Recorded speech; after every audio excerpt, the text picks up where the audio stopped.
While I practiced medicine, I was a board member, and I really, really enjoyed it. A few things happened in that my father put in an outside CEO. The results were not good. The culture was destroyed. The company was losing money. The board demanded that my father come back in and lead, which he did for 9 months. And during that time, we were doing a national search for a new CEO. I was asked to leave the boardroom in April of 2000. And I thought, well, this usually means you're getting fired. I still have my medical license. I can still practice. My husband's working. This will turn out okay.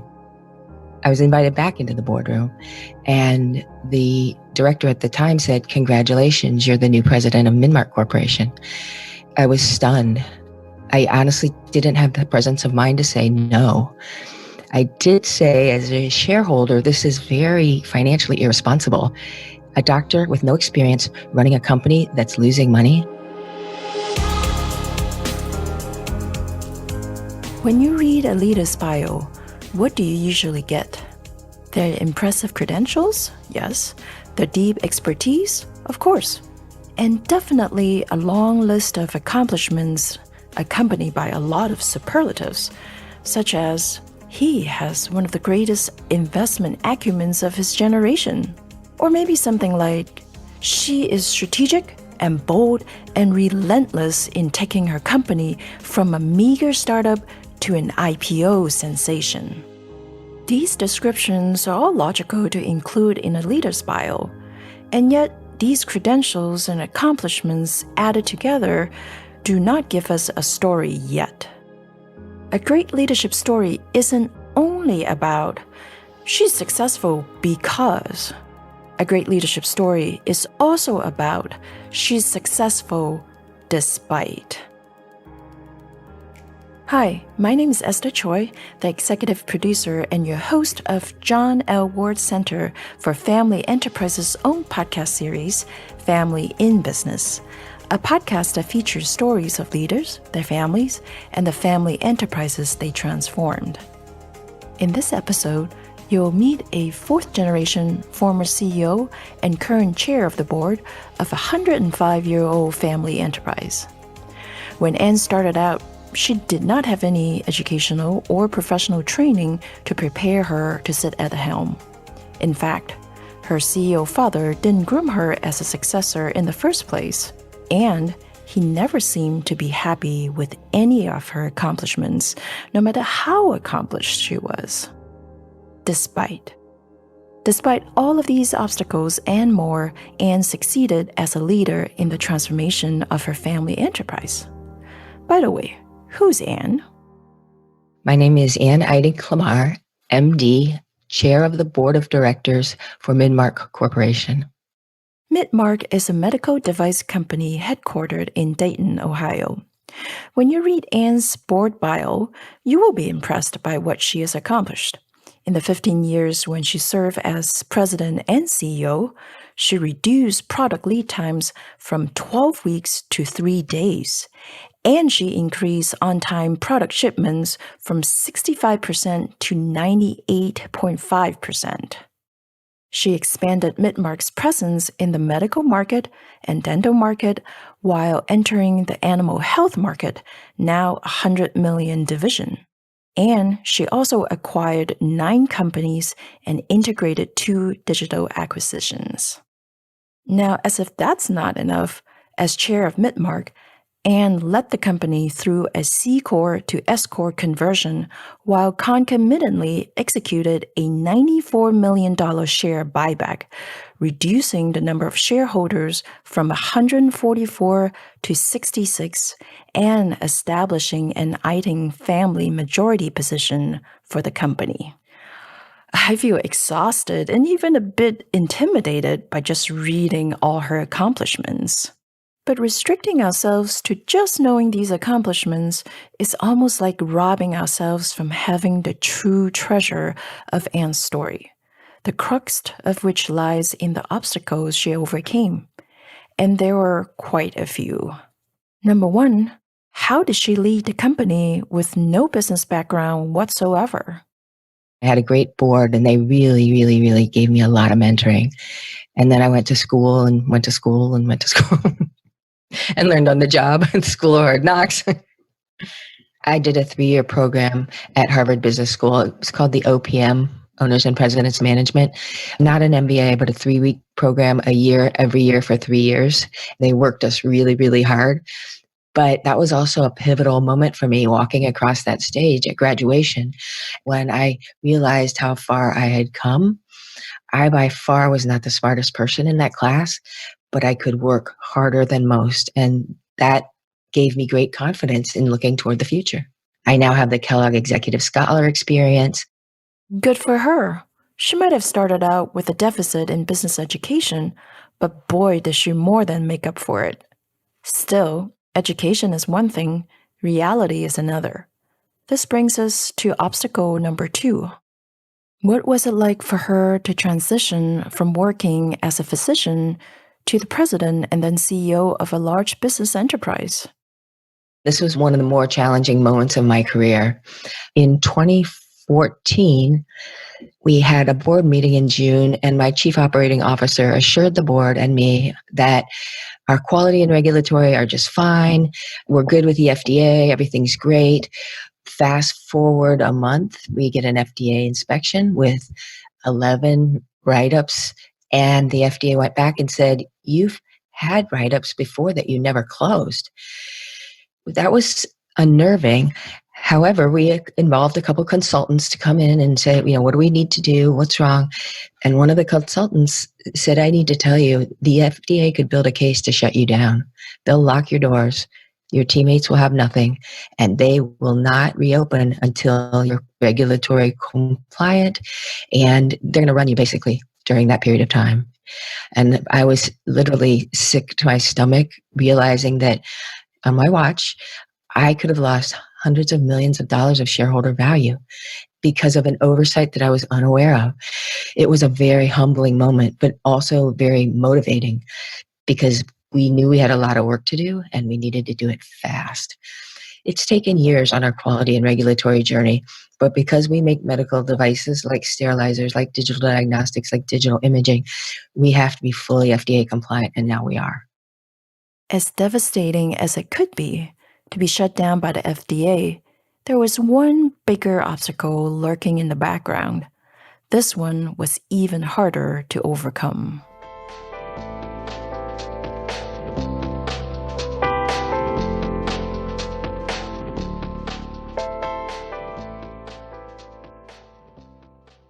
Coming from the medical side, from the physician side, when you practice medicine, people come to you. They ask you for advice about something physical or mental. You tell them what you know or what you will find out if you don't know it. They pay you. And that's how that cycle goes. And it's a fast cycle. It's every 10 minutes, 15 minutes, 20 minutes, depending on the patient. When you go into business and you tell people what to do, it doesn't go very well, especially when you have no credibility because you are the boss's daughter, as I was in that situation. And I just realized after a year or so that I wasn't a very effective leader. I couldn't lead people through things. I didn't know how to build consensus. But I had a really great coach that 4 years later sat me down and said, "I would like to interview your people. I'm trying to coach you on leadership, and there's something missing that I can't see here. Can I interview your people?" And I said, "Absolutely, please. I'm here because I want to be a more effective leader." So he took 6 weeks and interviewed all my teammates, my executive team, and a few other people. And when we finally sat down, he said, "I'm just going to level with you. Your people don't like you. They don't trust you. They don't think you're kind. They don't think you have their backs." And I was horrified. I was stunned. I was shocked, literally. That was the real beginning of my leadership journey in business. I went to all of my team members and apologized, not realizing the kind of leadership that I had brought to the office with me. I did a lot of coaching and training and reading and about consensus building. Several years later, I felt as though it was all worth the investment because when you have a high functioning team, there's that special feeling that you get when you have a really high functioning team. And During those few years, I learned what that felt like. And it's a great feeling. There's nothing more fun than leading an excellent team. We had each other's backs. We cared about one another. I became a consensus builder, maybe even too much to the other side because I like to build consensus. But it was humbling and impactful moment in my journey that led me to be, I believe, the leader that I was for years.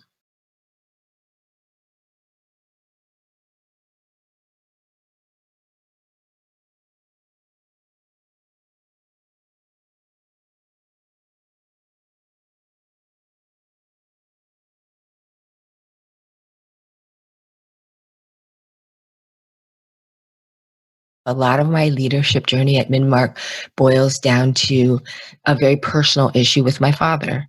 He has some natural tendencies that make sure that you will never be good enough. And so as you grow up with that, I thought, well, if I go to medical school, I mean, how can he complain about that? Well, if I run his company, how can he complain about that? So I tried as hard as I could to be as forceful as I could to get good results to prove to him that I could run his company at a time when his coaching for me wasn't in line with the coaching that I knew I needed. All those years under the coaching caused me to really change my perspective. And because I recognized I don't want to be the leader my father was, I want to be me as a leader, not him. It also impacted the choice that I made to leave the CEO role in 2015. I'd been the president CEO for 15 years, ton of fun, chose it, was elected. I love my team. But I woke up one morning after I had an employment agreement end, looked in the mirror and said, you don't have to do this anymore. You've done it 15 years. You've given your best. And guess what?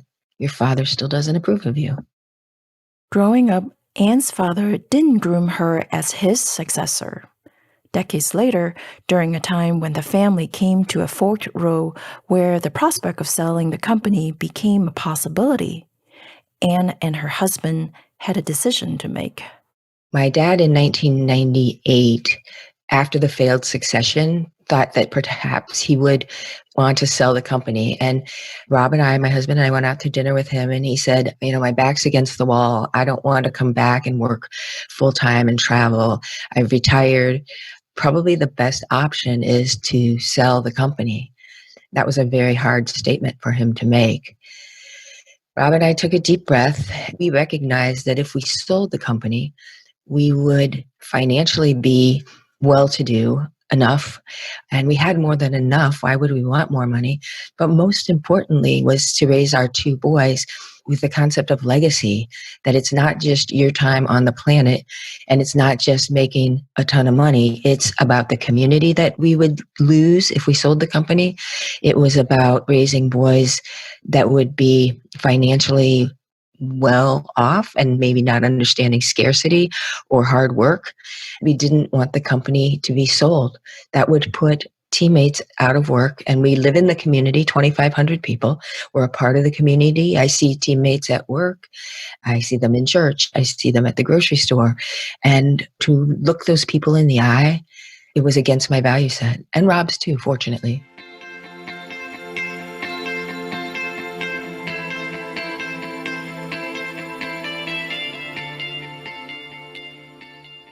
Approved by her father or not, with the support of her husband, Anne went about her decision-making based on her own values. At the time, she might not have recognized this core trait herself, but her board did. And that's why Minmark's board of directors chose her as the new president, despite not having any business training. The board's explanation at the time was, we know you, we trust you, we know your values, you're smart enough to learn, and you're a family member. So we know that you are always going to have the best interest of the organization at heart and work toward that end. Not only was her board right about her, it also chose a leader that clearly delineated the difference between a family business versus a family in business.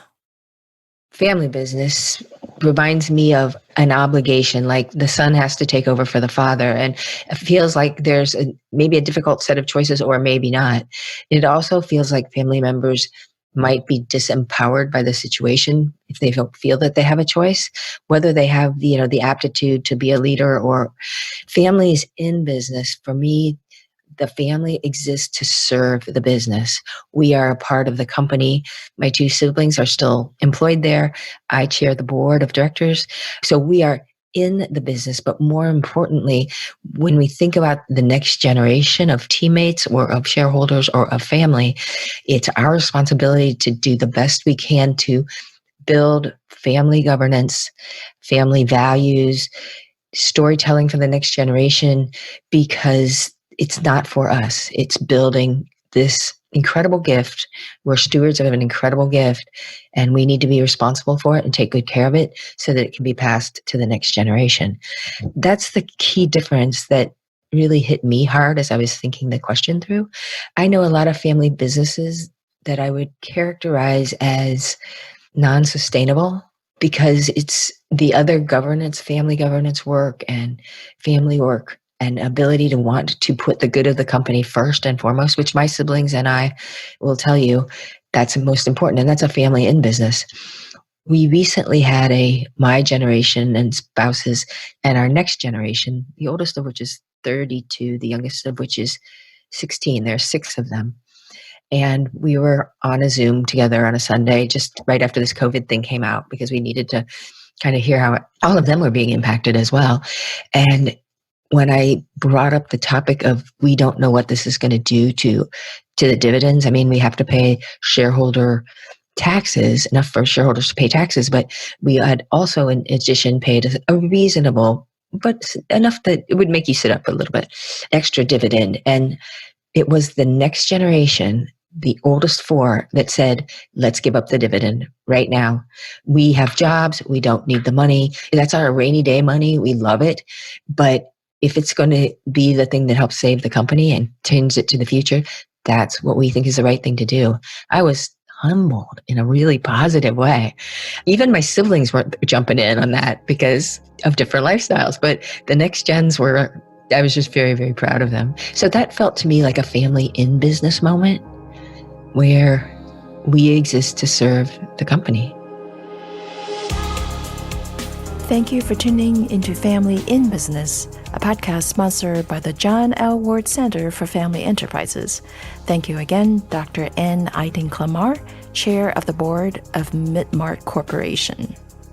We have some good news of our own. You might have noticed that the Kellogg Center for Family Enterprises has been renamed to the John L. Ward Center for Family Enterprises in recognition of a $10 million gift from the Tornado Foundation in Singapore. The gift honors Clinical Professor Emeritus John Ward, who served as co-director of the center for nearly 2 decades and was one of the first scholars to put science behind the field of family enterprise. Since Professor Ward co-founded the center, thousands upon thousands of family members, leaders, and non-family executives have attended our executive education programs. In addition to the immersive learning experience, our participants have also created new communities with one another. In fact, Anne was in one of our board governance programs, and she made the following connection with a classmate of hers at Kellogg. This is interesting. One of my classmates in the last course I took, board governance, is actually interviewing to be one of my directors. She was a rock star in class. So I encourage you to check out our offerings at our new URL, wardcenter.net. That's wardcenter.net. That wraps up our episode this month. Our show is supported and advised by Dr. Jennifer Pendergast. Kane Power is our audio engineer, and I'm Esther Choi, the executive producer, your host, and author of the book, Let the Story Do the Work. Thank you so much for tuning in, and let's meet again at the next episode of Family in Business.